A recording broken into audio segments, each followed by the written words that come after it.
Listen to me, listen to me.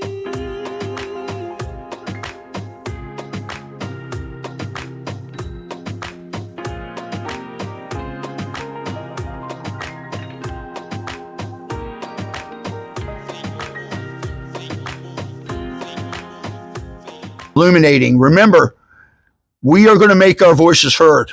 We are not going to be set idle.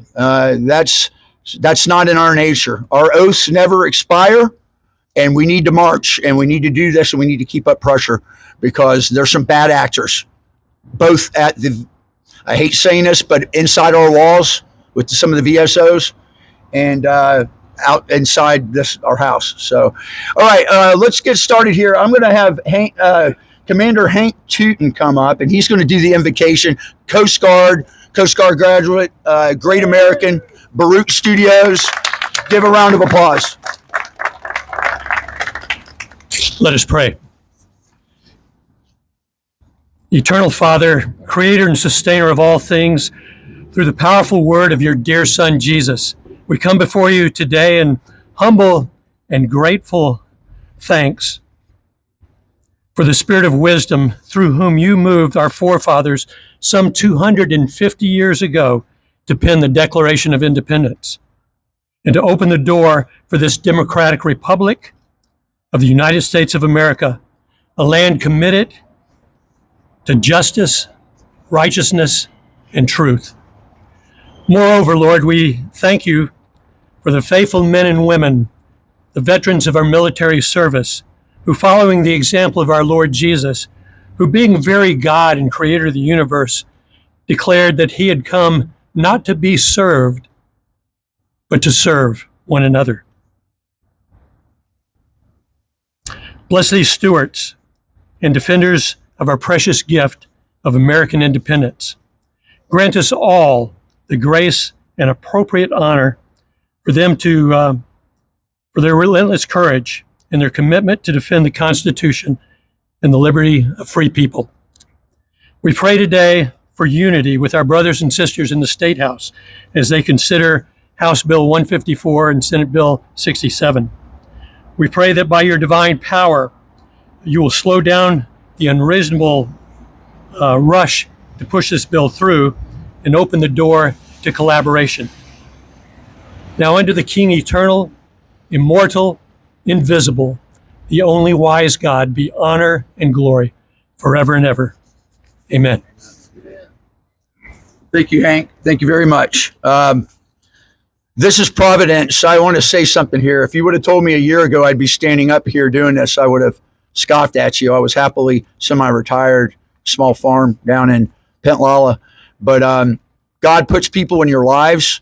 He puts, when one door closes, many more are open. And whosoever diggeth the pit shall fall in, my master tells me. And that's why I'm here to support Veteran Nation. Also, Admiral Kent Davis, Colonel Doug DeMaio, who have been wronged by the state. We are just getting started. So I would like to just remind you that we do have a higher calling and a higher mission. I'd like to introduce our next guest. She's going to sing a cappella the national anthem, Miss Roxanne Holland, wife of Chuck Holland, B-52 pilot. She's also Commander-in-Chief of Fort Living Room, and she has also worked at the embassy in Bolivia when Chuck served as the DAO there for several years. She was on their music, what is it, your jazz squad? You're pretty good. Rock so and roll band, man. That's a rock and roll. Okay, well, we're going to turn it over to you, my lady. Thank you. I hope you'll join me in singing our national anthem.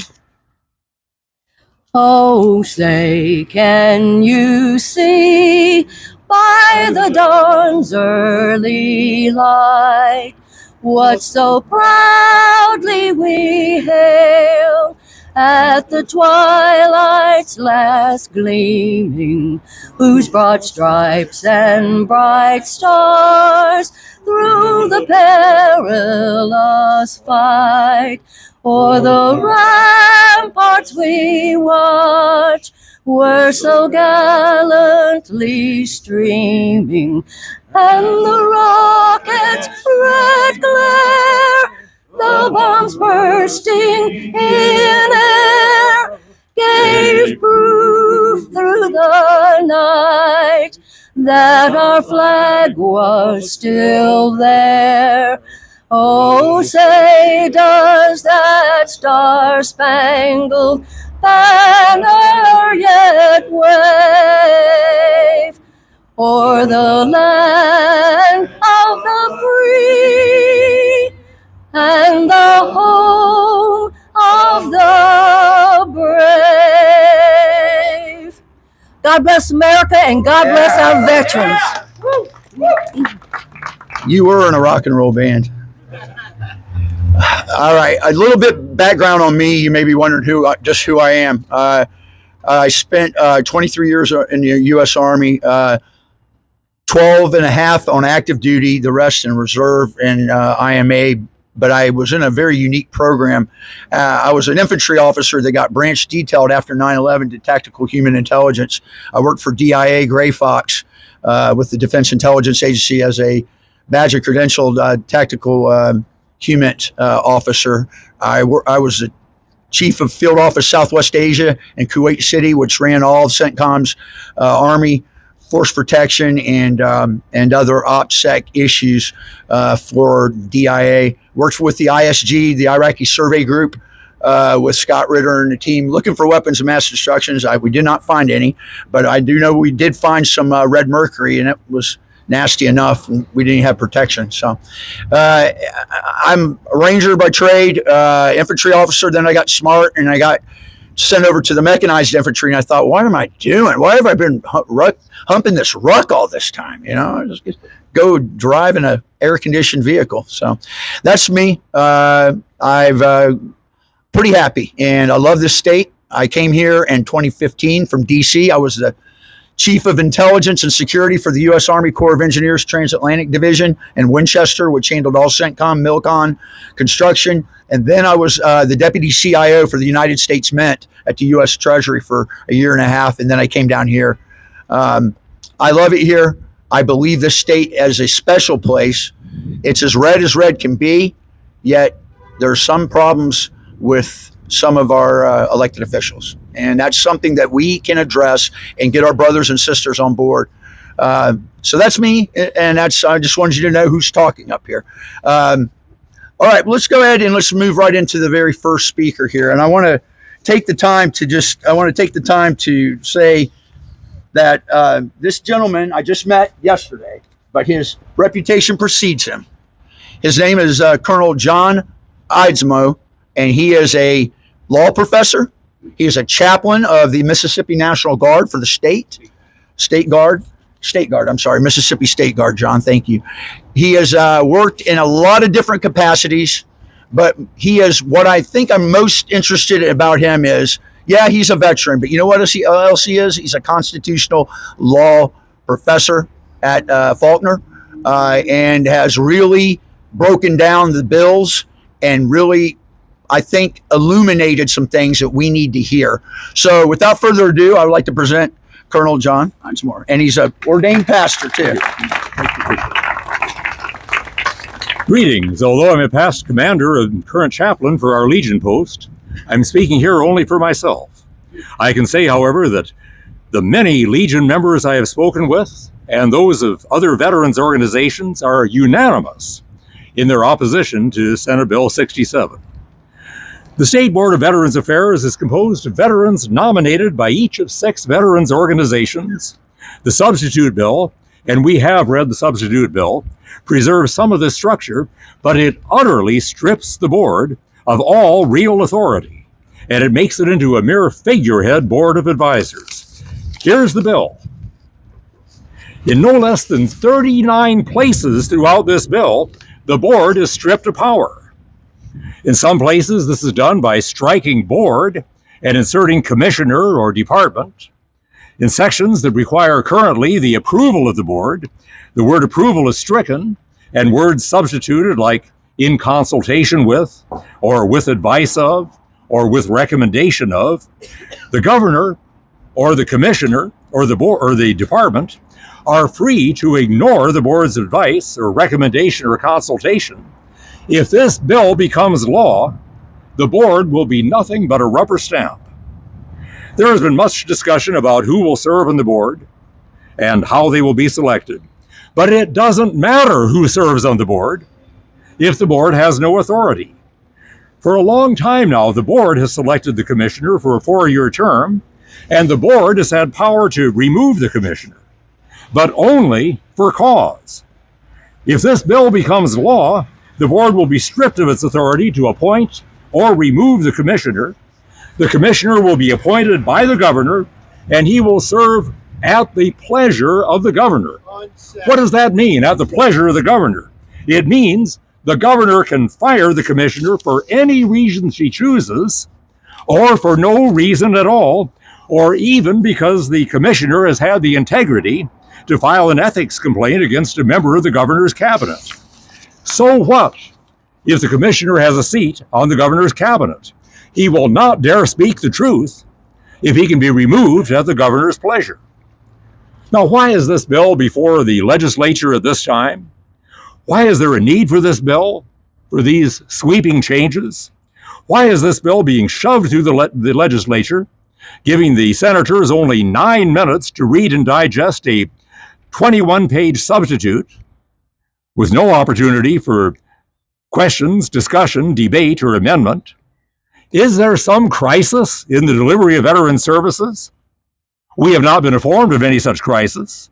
Yes, there are problems with the U.S., the Federal Veterans Administration, but our State Department has served veterans well. And I ask you this, if there are problems, who is more likely to rise up to correct them? Representatives of veterans organizations or political appointees of the governor? Act in haste, repent at leisure.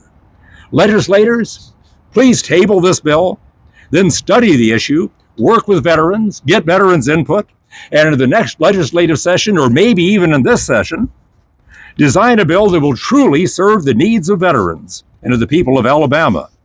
Remember, legislators, you are a separate branch of government. Section 43 of the Alabama Constitution says, the legislative department shall never exercise the executive and judicial powers, or either of them.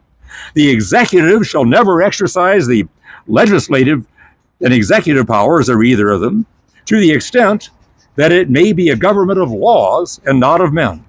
Legislators, the voters elected you to exercise independent judgment. Please do not vote for this bill just because someone in the executive branch has twisted your arm. We, the veterans of Alabama, did our duty. We defended our country. Some risked their lives, some gave their lives. All were willing to do so. Legislators, we ask you to do your duty. Don't cave into pressure. Do what you know is right, and may God guide you to make the right decision.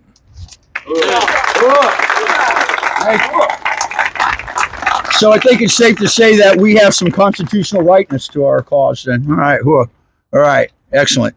Want to introduce the next individual. I recently just got to know him too. He was up here, and Pete, you were here. You're here all the time. I mean, I've never seen anybody more active than you. I'd like to introduce a great American who's done it all and is always involved. He's always texting me. He's always giving me food for thought, and he's always giving good intel, and it's almost always right. So that's a big plus for you on your draft intelligence report. Pete Riehm has run for office.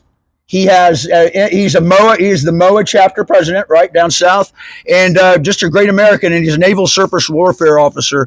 But I can tell you, he's been with the Marines, he's been with everyone, and he's done his job. So Pete, come on up. Thank you. Good morning, veterans, Alabama veterans, families and friends and supporters. Thank you for coming. We are blessed in Alabama to have a dynamic and vibrant veteran culture and a strong and unified veteran community. We know each other. The Alabama is one of the top-rated states for veterans. In fact, the Alabama Department of Veterans Affairs is a model for other states. They come here to learn how we care for Alabama veterans. The people of Alabama absolutely respect and revere their veterans. Our legislators claim they do too. So hopefully they will start listening to us. Alabama veterans returning from World War II were concerned about serving the unique needs of thousands of warriors returning from a long, gruesome war. After witnessing the shortcomings after World War I, they knew there would be challenges to provide education, employment, housing, and treatment for battle-worn veterans. Literally the same challenges we still face today. They wanted to ensure the state of Alabama met those needs and was directly accountable and responsive to Alabama veterans. So working with legislators, they crafted the framework of the current Alabama Department of Veterans Affairs and the State Board of Veterans Affairs. They were careful to create an agency and a board that was not vulnerable to fickle political winds. The ADVA and SBVA would be apolitical, focused on veterans because it was overseen by veterans. Since 1945, the ADVA and SBVA have been effective. So why politicize them now? Who better than veterans to ensure our veterans are properly cared for? Over the years, Alabama Veteran Service Organizations have sent many devoted, noble veterans to serve on the State Board of Veterans Affairs. Enlisted an officer from every service, from every corner of the state, every ethnicity, every race, decorated war heroes from every war and conflict, and even some former prisoners of war. The SBVA flexed their independence when necessary. Some years ago, when a legislator tried to sell some old dilapidated building to the state to use as a veteran's home, it was the SBVA that rejected that ridiculous proposal. And it was then the SBVA and ADVA that went on to build a sorely needed new veterans home under budget and on time. Instead of trying to remove their authority, maybe the governor should ask for their help to build prisons. Our national cemetery in Mobile has been full since the 1960s. So for about 40 years, veterans in South Alabama could only go to Biloxi or Pensacola for a veterans cemetery. A little over 15 years ago, South Alabama had an opportunity to build a new state veterans cemetery, but the then ADVA commissioner opposed it. The governor didn't intervene. The legislature didn't intervene. No political appointees came to our aid. It was the SBVA that overrode the then commissioner and directed him to build the state veterans cemetery in Spanish Fort. That is a beautiful cemetery that has exceeded its capacity by double since we put it into service. They use it more than twice what they anticipated. Now North Alabama needs a state veterans cemetery. Does anybody expect that has a chance without the decision-making authority of an independent SBVA? This misguided legislation will completely overhaul perhaps the only state agency satisfying its constituents. It will abolish the SBVA and replace it with a toothless advisory committee that can only make suggestions. Why is this bill being ran through the legislature? The Senate only had 6 minutes to read the substitute bill before they voted. What are they hiding? As Alabama veterans already know, the ADVA and SBA are working. So what is the real reason Governor Ivey is insisting to dismantle these venerable institutions? Folks, the fact that there has been a veterans backlash from across the state against this legislation, and the fact that you are all here assembled today in Montgomery to oppose this legislation is clear evidence that the ADVA and SBVA are working.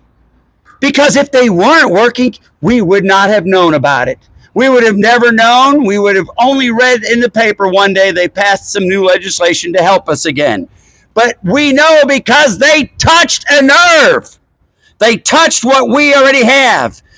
Because if this bill passes, we won't have a voice. They take away the voice we have now. They are trying to change an agency that's working. Lieutenant Governor Ainsworth nailed it. If it ain't broke, don't fix it. Like our founding fathers who drafted the Constitution, the Alabama World War II veterans that created the ADVA and SBVA gave us a lasting institution that are effective, and they have successfully served Alabama veterans for 80 years. So before we do anything, the legislature should closely consult with Alabama veterans. Veterans and some senators were deceived by the Senate substitute bill. Alabama veterans are not fooled by the meaningless, superficial amendments. The bill still silences veterans. This legislation is being rushed with little transparency. Trust has been breached. So just kill the bill. Kill the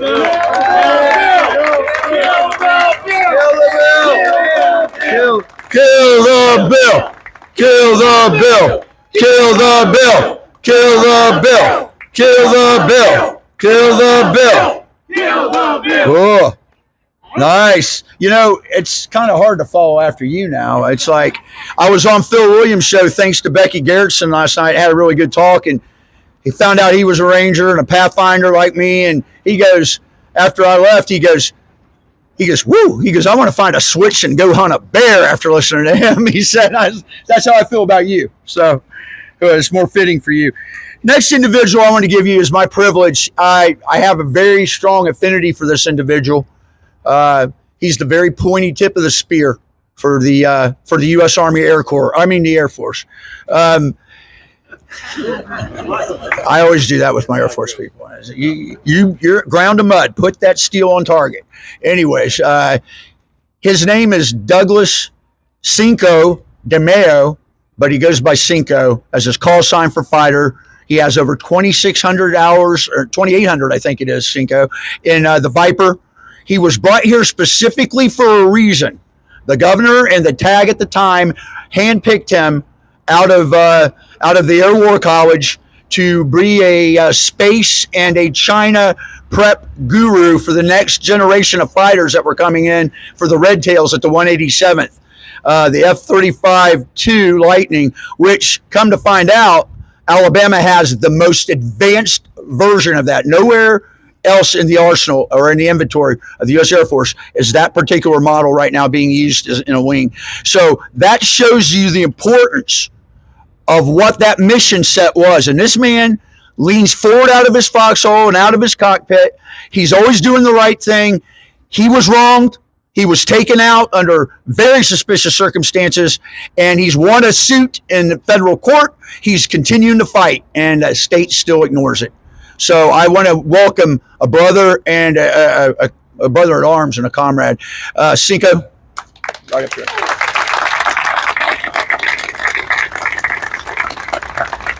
Go Army. Love it. All right. Since my status is a little unknown, I will give a little disclaimer. These opinions are mine. These opinions are mine. They are not of the Department of Defense or State of Alabama. There we go. All right. So you heard my name, Doug Cinco DeMaio. I won the call sign auction. F-16 pilot, 3,000 hours, and I got 5 times over in Iraq, supporting Iraq operations, prior squadron wing commander, and 6 years working in the Air Force's top doctrine and policy center. And I say that for a reason here is I have experience in 10 different states, as many of our veterans do. I've been here 10 years with my wife, Bobby, and my family, and Alabama is the best I have ever seen. Best support I have ever seen for veterans. And it's that way because we have a voice for all the reasons that you just heard Pete say.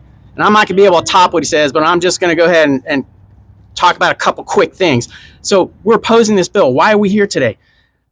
These are the facts. I read it over again this morning. The governor will appoint the commissioner who will serve at her pleasure, period. Next thing, State Board of Veterans Affairs becomes advisory only. Third thing, governor will select the board members. We will lose our voice, period. And that's the bottom line in those facts. So why are we doing this? Our current structure has stood the test of time since 1945. That's a pretty good record. This bill will politicize this position and our stances. Someone else will choose for us. We know what's best for us. And as Lieutenant Governor Ainsworth said, if it ain't broke, don't fix it. So our focus is to focus on our military members, and we're going to frustrate them. That's all this is going to do. Not just us, but our active duty members, Guard and Reserve, who are out there looking at us, saying, what's up? What's for me? What's coming for me? The nation's at a critical moment. We have powerful enemies afoot, and we want to attract and keep veterans in the state, and we want assets to come here. For instance, Space Command Headquarters, potentially KC-46. That's a possibility. We want more force structure. So going forward, we've taken our oath to protect the Constitution. That is a lifetime oath, by the way. We know how much freedom of speech is important to us because we defended it with our lives, and that's why we're here today. We're not going to be fooled by doublespeak. And our issues are very complex, and we must have support and advocacy in our ranks. And the veterans are going to the polls again soon. Elections are coming up, period. So I'm going to finish up with this from one of my favorites, President Ronald Reagan. Freedom is never more than one generation away from extinction. We didn't pass it on to our children through our bloodstream. It must be fought for, protected, and handed to them and on for them to do the same. Or one day we'll spend our sunset years telling our children and our grandchildren that what it was once like in the United States, where men and women were free. And with that, I will close. Thank you for being here today. God bless you, state of Alabama, and the United States. Great American, man. Just and we are working with him in concert. Yes, go right ahead. To make sure that he's getting all the coverage he can get, whether it's the Joey Clark show or some other shows we're working on. That man right there, like the Admiral, like our champion, Admiral Kent Davis, was wronged. And all it takes for things like that to happen is for good men and women like us to stand by idly and do nothing. So that's why you're here. I'd like to introduce next another good new friend that I've made, Becky Garretson, from the Executive Director of the Eagle Forum of Alabama. And more importantly, she told me, an Air Force spouse. Her husband was an Air Force officer, so she had a hard job.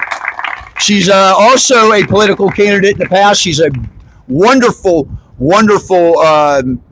she's kind of gives me some balance where I want to just cry havoc and let slip the dogs of war. Becky's like, well, we want to try to keep peace with certain things. So thank you, Becky, for already having an influence on me. And come on up here and tell us about it. Thank you so much. So the sponsors of the bill and the governor say that this restructuring of the State Board of Veterans Affairs is going to give the veterans a louder voice.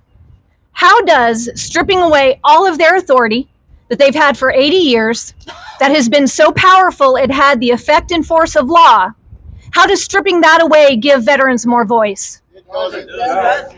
How does giving all of that power that once belonged to 17 members on a board to one person make veterans' voices louder? How does taking the choice of who serves the head as the head of the Department of Veterans Affairs, taking that choice away from the veterans, how does that make veterans' voices louder? We are told that it's important to have this a cabinet level position so that the department will be in the ear of the governor. Well, let me remind you, the governor is the head of the board. She should be at those meetings. Who can get more in the ear of the governor than the governor's own ear? This makes no sense. This does not give Alabama voters a louder voice. It is a blatant political consolidation of power, and it must come to an end. The department was created 80 years ago, 1945, to be apolitical. I want you to mark my words right now. I work in this building a lot. I lobby for a lot of good family-friendly legislation, veteran-friendly legislation. The way this bill has been handled, from the development of a bill with very little veteran input to rushing it through the Senate with no motions allowed to be made and a vote to be taken in about 7 minutes from the time they got a brand new 21-page bill. No discussion, no amendments, nothing. Then allegedly, well, there were phone calls made yesterday to the organizers of this rally saying they were from the governor's office, and that if we showed up today, they would have 7 police units ready to arrest us. Now, I don't know if that person really was from the governor's office, but that was what was threatened. And let me tell you what happened this morning. The chairman of the House Veterans Committee, Military Committee, denied our request for a public hearing tomorrow on Senate Bill 67. These people who love veterans sure don't act like it. This, again, is a foreshadowing of what will happen if this bill passes and how veterans get the short end of the stick. You have been drafted today. You have a job to do today. Do not walk away from here until you go inside. We have prepared for you a sheet or QR code. It has all of the names of the chairmen that are going to be meeting tomorrow and their room numbers. Go visit them. Doesn't have to be confrontational. Just say, I'm so-and-so.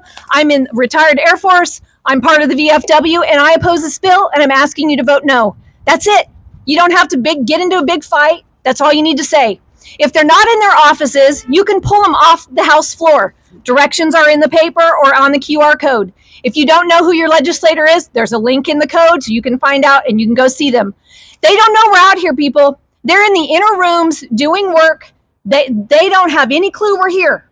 It is your job today. Thank you for your service. You served all this time.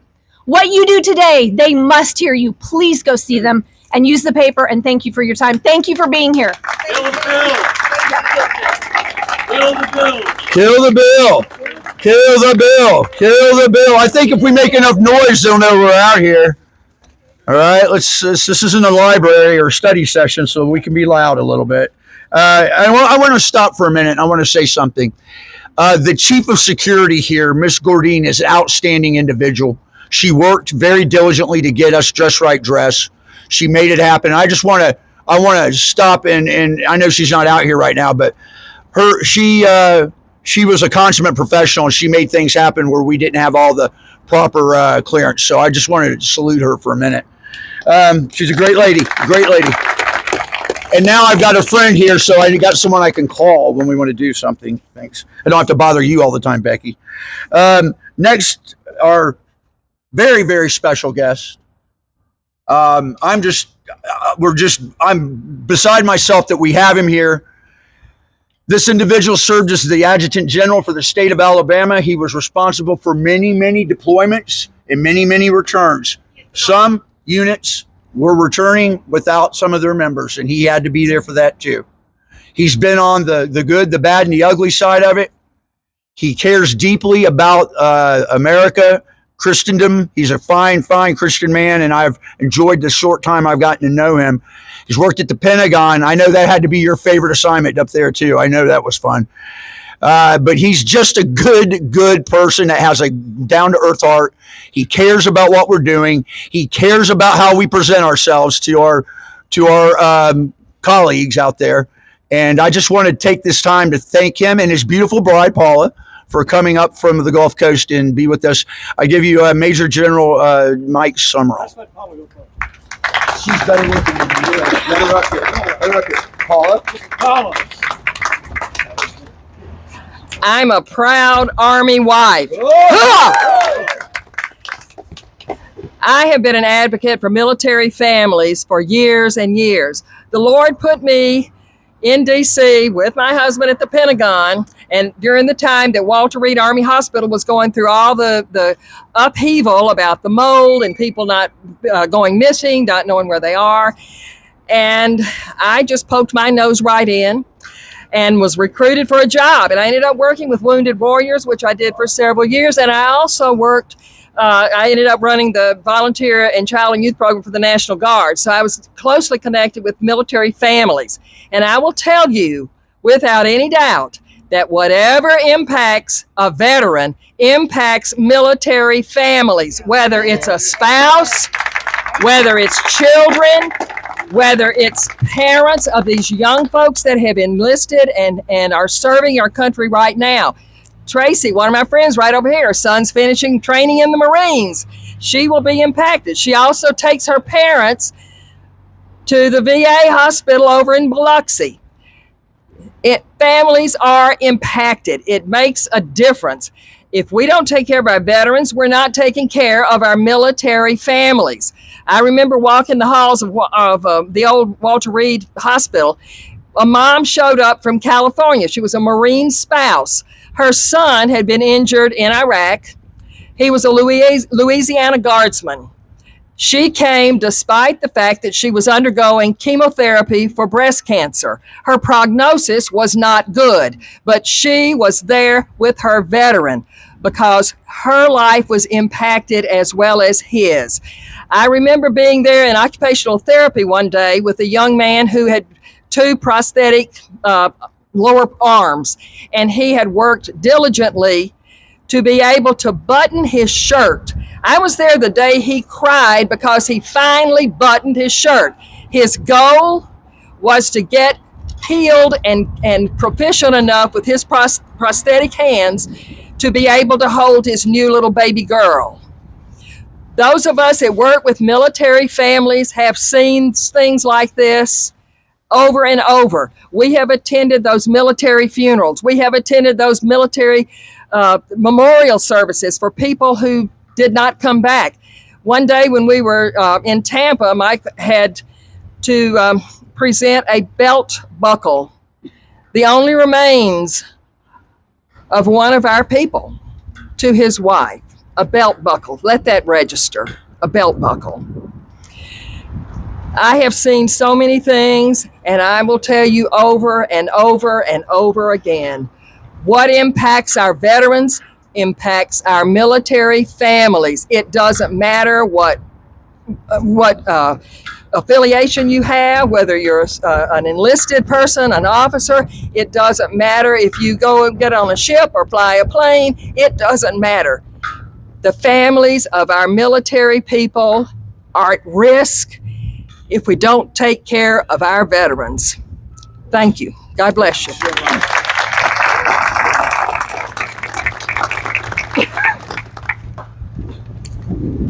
Well, first of all, I have to comment on the weather. Isn't it great? You know, if you'll allow me just a couple of minutes of personal privilege here, I want to tell you a little bit about what happened right here in this area on 9/11. The governor was out of town, and the attacks came, and the chief of staff called me, and he said, "What do we do?" So I came down, and we started working. Well, I'm going to tell you what we did. The 187th, right out here, they were in the air. The 187th was right out here, and they were in the air within a matter of a few minutes. Is that better? Okay. It'd be easier for Okay. you. I'm a tall guy. What do I say? Just bring it up a little higher. There we go. There you go. So the 187th went right away, but there was only one problem. They had no ammunition. So they immediately went down to Florida to Tyndall Air Force Base, picked up ammunition, met our refuelers, and were flying combat air patrols over Atlanta and this area right here. The 167th Infantry, who'd not been activated since Korea, they left from over in Valley and several other places around the state. The 20th Special Forces that really pulled my heartstrings, they left from the Birmingham airport. And I'm going to give you the good news, they brought every soldier home. It was great. So I'm going to share with you a couple of things. The first thing I'm going to share with you, well, let me start with a thank you. Thank you to all the folks here because you care, and that's important. I'm going to tell you some of the things that go on down in South Alabama, and this is why this is so important. We got a call 3 days before Christmas. A veteran, female veteran, and her 3 children were living in the car down at Orange Beach. I mean, that's just terrible. It was taken care of very quickly. We had numerous calls like that. We had a veteran sleeping on the ground behind the First Methodist Church. Veterans took care of him. Veterans take care of veterans. Veterans understand veterans. We love each other. We respect each other. It's a great organization. One of the things that we have the capabilities to do, and the board has the capabilities to do, is go through the systems, find out what the problem is, and solve the problem. Civilians don't understand that. Political appointees don't understand that. And if you don't believe that a political person can get appointed that's not competent, just look what Joe Biden did with some of his friends. The one I always remember is the nuclear guy that wore high heels and lipstick. So the question is, where do we go from here? That's really what we've got to figure out, where we go from here. So the lady that works across the street and the folks that work in this building here and all of us across the state, we've got to find a solution. So we need these folks to work with all of us so we can get to the solution of the problem and solve this and take care of the folks that we love. I want to share one more thing with you here. Paula and I we go to a new church down in Spanish Fort. And we went to church Sunday and we sang a song that was kind of special. And then we went to a training session at another church in Bay Minette and we sang that same song. And later on, I was talking with Paula about it. And I said, I think there's a message there for us. And she said, I had the same idea. So I think the message is something I'm going to share with you. And instead of thinking at it from a religious standpoint, I want you to think about it from the standpoint of that young man or that young woman that put on the uniform of this country, put that flag on their shoulder and went somewhere. Maybe it was somewhere safe, maybe it wasn't somewhere safe, but they went. The 1% that keeps us free, they went. And let me just read this with you. This is the chorus from a song called Here I Am, Lord. Here I am, Lord. It is I, Lord. I have heard you calling in the night. I will go, Lord, if you'll lead me. I will hold your people in my heart. That's the way the veterans feel about the people they defend, and that's what we need to pay back to the veterans. Thank you very much. I'm glad you read that. Thank you, Major General Summeral. You're a great American, and we just we're honored that you and your beautiful bride took the time to come out. I know you're very busy, but the general shared that with me last night, and as soon as I heard it, I knew you needed to do that, and that was what Providence is. God leads us to where we need to be. So thank each of you again for being here. Next individual is Miss Brenda Teuton, who is a kind of a second, I don't know, I'm not Mormon, you're not my second wife, you're like more my guardian. She looks over me sometimes when I do bad things or stupid things. She's a great lady. She's the wife of her husband being Commander Hank Teuton, the Coast Guardsman who did the Invocation. They have a beautiful place downtown, Baruch Studios in their home, and they have a ministry, and it's powerful. But she's going to come at this from a wife perspective of the military, and she has a great story about her father. My lady? Yeah, I'll bring it down for you. Good. That's fine. I'm here today as the wife of a veteran who served over 30 years in the military. By all accounts, like so many of you here, he willingly put his life on the line many times and shouldn't be here, but for the grace of God. I'm also here as the daughter of a veteran. My dad passed away in October. He spent his last days in the care of wonderful professionals at the Bill Nichols State Veterans Home in LA City. I don't know what we would have done without the staff there. Not only did they take care of his physical needs, but they took care of his social and his psychological needs. During my father's last years, his family was his voice and his advocate. My father's no longer with us, but he left many fellow veterans that were his friends, some who have outlived their families. They still need a voice. In memory of my father, I'm here today to be their voice. All of our veterans paid a price for their country, some more than others. That's why SB 67 is so wrong on many levels. You're being told that it's better for veterans, and that is simply not true. First and foremost, it takes away the voice that was given to veterans in 1945 through the efforts of the American Legion and other veterans organizations by establishing the ADVA. It hasn't been broken for the last 80 years, and now a few people, some of whom are not veterans, are trying to tell us that it is broken and it needs to be fixed. Just how many of our elected officials have actually visited one of our state veterans' homes for anything possibly other than a photo op? I probably could count on one hand, if that much. The passage of this bill would eliminate the veterans' voice and their vote. They would only be allowed to advise, and we know how that goes. I ask you today to contact your representative and tell them that you stand with veterans. We cannot allow our veterans to be abandoned or used as political pawns. They stood up for this country knowing the cost would be great. And I'm asking the legislators here, are you willing, as were our veterans, to stand up for what is right? It may cost you. They did it for you. Now you have the opportunity to do it for them. There will be a day of reckoning. It's known as Election Day, so don't waste your vote. You know, Matthew 25... Matthew 25:40 says, and the king will say, I tell you the truth, when you do it to one of the least of these, my brothers and sisters, you are doing it to me. So I beg you, kill the bill. Kill the bill. Thank you, hon. Kill the bill. Kill the bill. Kill the bill. All right. This next individual is, I don't pick favorites. I just really like him a lot. He's always keeping me straight, and he busts my chops all the time, and he can because he's a man of many, many talents. He is one of the speakers here, besides the Admiral, that served on the board of Veterans Veterans Affairs. Came from Louisiana to us via the Marine Corps. Great American, Joint Chief Staff, Senior NCO for, I think, 5 years, Sergeant Major, 4.5 maybe. I mean, this man has done it all. And funny story I'm going to share with you. I'm talking to a gentleman down south. He's got a ranch down there, and his name escapes me right now, but I'll remember it when I see it. He goes, Brian Bihaglia was my regimental sergeant major in Fallujah. I said, yeah, small world, isn't it? So, and he grew up about 10 minutes from where I grew up in Ohio. So, Sergeant Major, your reputation precedes you, and I give you the floor.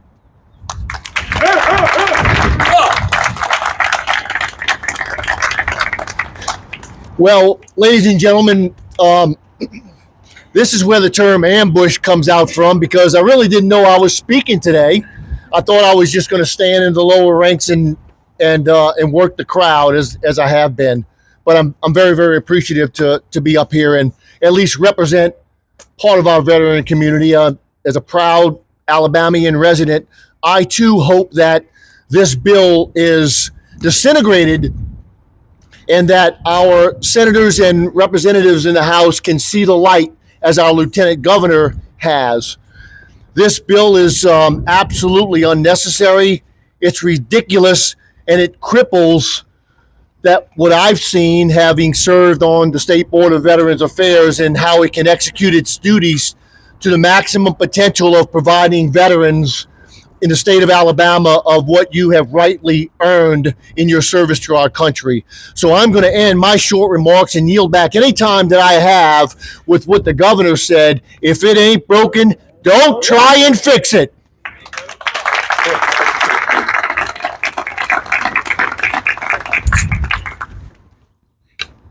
And now the champion of our cause, the one that did so much when so much little was done before him, and what he's left a legacy, even though he's not in that office right now. I can tell you this, I have some statistics that really tell some telling facts about where the ABVA has gone since the Admiral's left. This man is kind of a mentor to me. He was there when I needed him. What was it, sir? 8 years ago, I had my own trials and tribulations. He was there for me, and I swore that I would take up the sword for him at any point if I ever had the opportunity to, and that's why I'm here. I believe in him.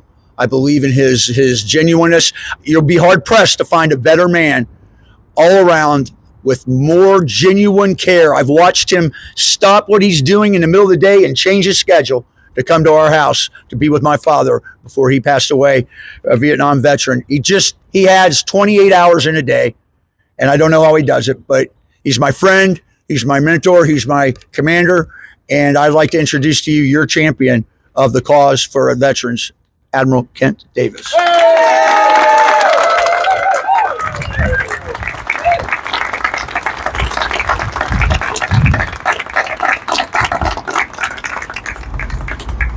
Well, good afternoon, everyone. All right, step one, raise microphone, always. Sorry. That's the hazard of being 6'4". So God bless you all for being here. Thanks so much. It's really great to look around the crowd and see so many familiar faces. I think I know just about everybody here. So without further ado, so many great speakers. My gosh, Sergeant Major Bihaglia, so great to hear from you. It turns out he and I grew up just a few miles away from each other in New Orleans. We joined the military about the same time, and we didn't meet each other. We crossed paths apparently in Afghanistan.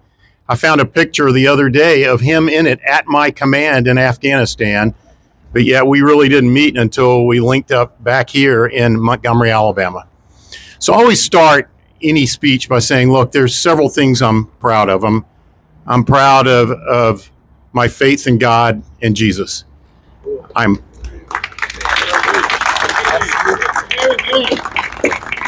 And I thank God every day for every blessing that I have in life. And we all have so many great blessings. I'm proud of my family. And my wife is here, who's also a veteran. She's going to hate me for doing this, but retired Lieutenant Commander Lisa Davis is sitting over there. Obviously, I'm proud of being a veteran, but I'm proud of being an Alabamian too. I literally was born about a block away from here in the old St. Margaret's Hospital. It's not there anymore. But I have fond memories of many years here in Montgomery, and I was proud to come back here. So I really can't add a lot of substance. There have been so many great speakers, and I know I stand between you and getting on with your day. So let me just talk about a few things. First of all, about this bill. I want to talk about the motives very briefly, the procedure, the process that surrounded this bill, and a little bit about the substance. And some of this has already been mentioned. First of all, the motives. You followed the news the last few months. I don't need to rehash that, and I don't intend to do that. But I will simply say this. Look at some of the emotions behind this bill. Anger is rarely a good motive for legislative action, and I will just leave it at that. Second, talking about procedures, several of the speakers have already mentioned this, but this bill was rushed through. It was originally introduced on a Tuesday. It went to committee the next morning. The committee time was changed. Veterans intended to go to that committee meeting. Time was changed. There was an attempt to rush it through the next day for a full floor vote. That didn't happen because of an almost instant pushback from the entire veterans community. When the current substitute bill was introduced, literally, and I've had legislators tell me this, they had about 6 minutes to consider that bill. Over 20 pages, and they had 6 minutes to read an entirely new substitute bill.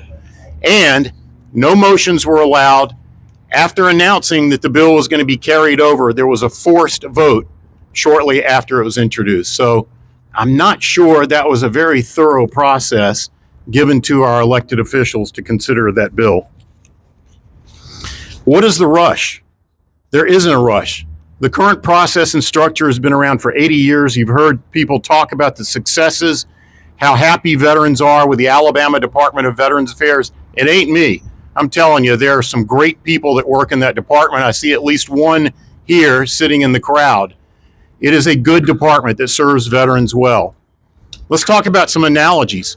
We've seen some need for real change in the state and some really good discussions that have taken time. Last year, there was a big discussion about what was going to happen with public health in the state. That discussion was slowed down. It was modified. There were original proposals to make the state health officer a governor appointee. I think cooler heads prevailed, and in the long deliberation over that process, there was a compromise made. You have a good compromise now with the Alabama Department of Veterans Affairs, in my humble opinion. You have a balance of the governor appointing members to the State Board of Veterans Affairs, chairing the State Board of Veterans Affairs, but input from the veteran service organizations in Alabama that represent the veterans of the state. No, they don't. People say over and over and over again, if it ain't broke, don't fix it. What is the problem here that we're trying to fix? All right, speaking of which, on the substance of the bill, is this just a solution in search of a problem? I think that's a fundamental question that needs to be asked. Secondly, over the past 5 to 6 years, thanks to some of the great people in the Alabama Department of Veterans Affairs, that department has had some incredible successes. 6 years ago, Alabama had the longest waiting list in the country to get into its state veterans' homes. Aren't you tired of being last in statistics in Alabama?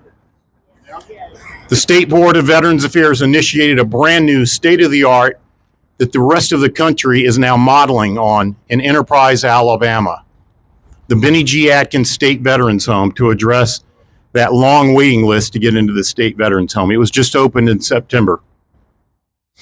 The department added 12 new veteran service offices around the state of Alabama to fill geographic gaps.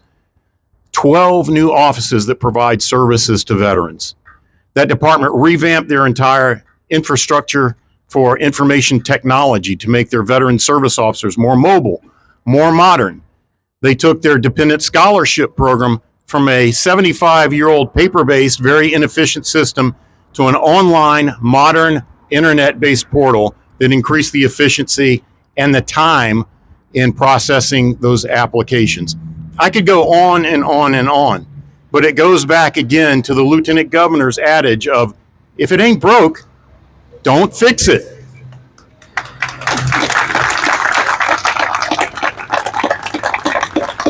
I've talked about the balance between political influence and the veteran influence over veterans affairs in Alabama.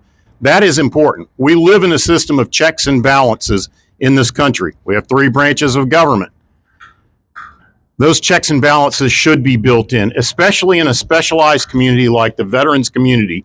You want a mix of political influence and veteran influence on that community. That's what we have now, and it works well.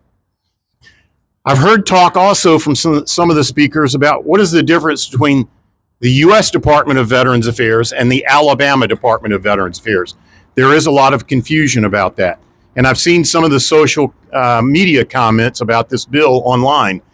Inevitably, 99% of the comments from veterans are against this bill. If you haven't seen it, go out and check it out. You can verify that.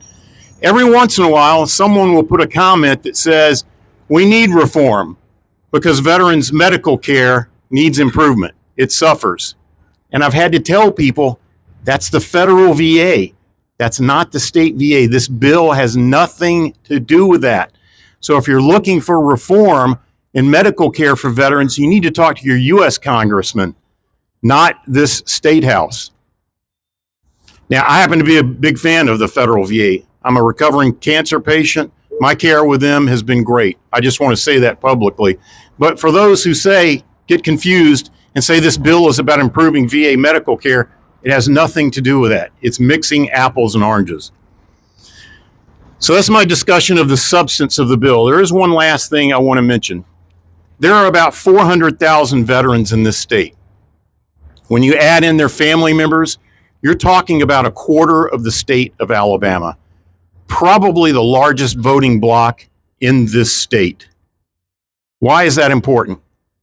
It's important for this bill, but it's important for all of our rights. These are men and women who have served their country, sometimes at great risk, sometimes giving their life for this country. Over the past few days, I've been a little dismayed about some of the things that have happened. And I'm not going to name names, but there are people in this crowd who are heroes. Every person who has had the honor of wearing the uniform of this nation takes an oath to the Constitution of the United States. Over the last few days, as people have tried to exercise their First Amendment rights, I think probably one of the most fundamental rights that we enjoy, I have seen some in this crowd get threatened with their livelihood. They've been insulted. They've been attacked. That is unacceptable. And I think everybody in this crowd would agree with me on that.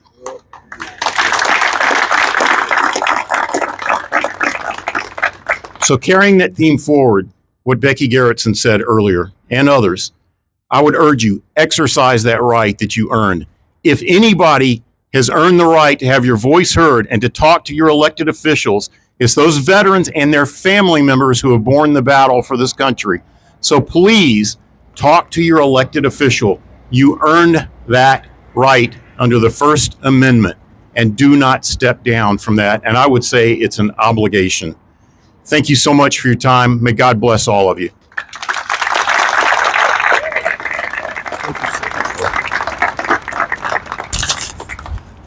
So I'm not as tall as he is. So let's see this. Hopefully I didn't break anything here. The next guest is a very special guest. Her story is it's compelling, it's genuine, and it's sad, but it also has promise. She's the founder of the Butterfly Initiative, the Hunter Whitley Foundation. I'm going to let her tell her story because I think if you've ever wondered about why we should fight, it's for situations like this. So I would like to give Shannon McDaniel opportunity to come up and speak, please.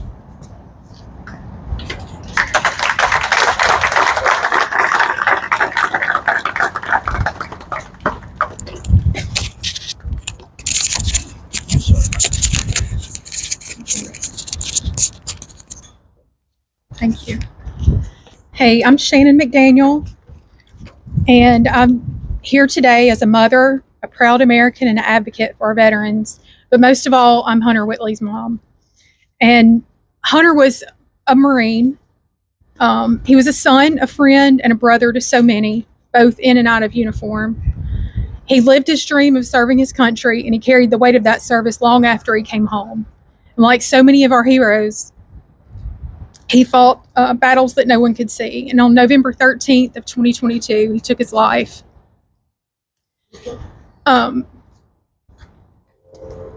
We lost Hunter to the mental health struggles that, too many of our veterans face in silence. And just 3 months prior to his death, he had ended his service had ended with the Marine Corps, and he came home to Tuscaloosa to start school at the University of Alabama. Sorry, I'm trying to make it comfortable for you. Thank you. He went to the Tuscaloosa VA hospital to try to get help. And that's another story. But Hunter's passing left a hole in our hearts. It also gave my family and me a mission, and that's to fight for those who are still here.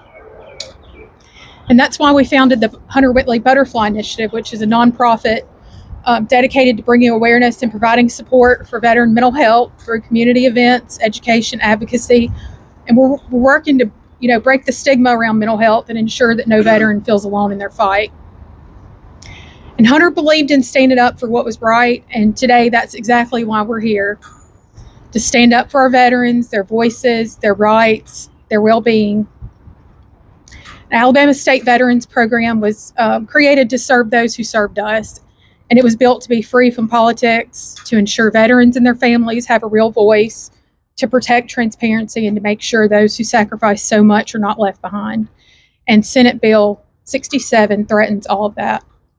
And the bill would strip away the very foundation that allows veterans to advocate for themselves, and it would take the decisions about their future and put them in the hands of politicians instead of people who know their needs firsthand.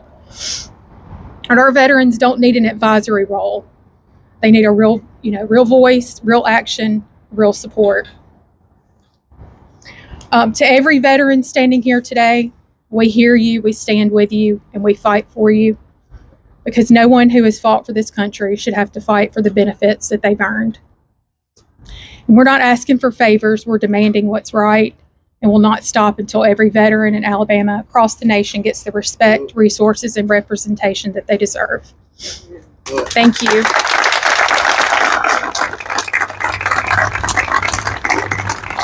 Thank you very much, Shannon. I want to talk to you afterwards. I want to know more about the foundation. I just recently was turned on to it. Her terrible story, but there's promise that if we band together, we can prevent perhaps someone else in the future. Maybe her son is not lost. He's not forgotten. He's just lost right now. But we are very honored to have her here. And if that doesn't get to you, I don't know what would. So I want to say this. I want to end on a positive note. We have much work to do. Veteran Nation is just now getting active. I depend on each of you to go back to your posts, to your communities, to your churches, to your families, and let's get active. we have a chance to probably do something that no one thought that could ever happen here, and that's disrupt the political machine in terms of the votes that we could generate if we have activism. And we've got a grassroots system already in place. Let's use it, and let's make our voices heard. There's going to be an after mixer at 23 Court if you'd like to join me down there and have a cigar or drink, or just eat something, and right next door, and we can just get to know each other.